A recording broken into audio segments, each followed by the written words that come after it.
அஸ்ஸலாமு அலைக்கும் வரஹ்மத்துல்லாஹி வபரகாத்துஹு. தினமும் ஒரு ஹதீஸ். ஜும்ஆ தொழுகைக்கு பிறகுதான் நாங்கள் முற்பகல் உறக்கத்தை மேற்கொள்வோம், காலை உணவையும் உட்கொள்வோம் என்று சஹல் இப்னு சஅத் ரதியல்லாஹு அன்ஹு அவர்கள் அறிவிக்கிறார்கள். நூல் புகாரி, ஹதீஸ் எண் 939. அன்பிற்குரிய அல்லாஹுவின் நல்லடியார்களே, ரசூலுல்லாஹி ஸல்லல்லாஹு அலைஹி வஸல்லம் அவர்களுடைய காலத்தில் நடைபெற்ற நிகழ்வை இந்த ஹதீஸ் எடுத்துச் சொல்லுகிறது. இதை அடிப்படையாக கொண்டு காலை பொழுதிலேயே ஜும்ஆ தொழுகையை நிறைவேற்றி கொள்ளலாம் என்பதை புரிந்து கொள்ள முடிகிறது.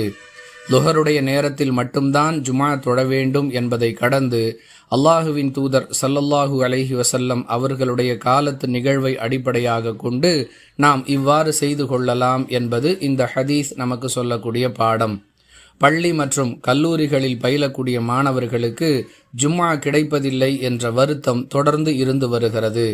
அதை போக்கும் விதமாக வகுப்புகள் துவங்குவதற்கு முன்பாகவே குறிப்பிட்ட ஒரு நிறுவனத்தில் பயிலக்கூடிய மாணவர்கள் ஒன்று சேர்ந்து ஜமாத்தாக ஜும்ஆ தொழுகையை நிறைவேற்றிவிட்டு பிறகு வகுப்புகளுக்கு செல்லலாம் என்ற வழிகாட்டுதலையும் இந்த ஹதீஸிலிருந்து புரிந்து கொள்ள முடிகிறது.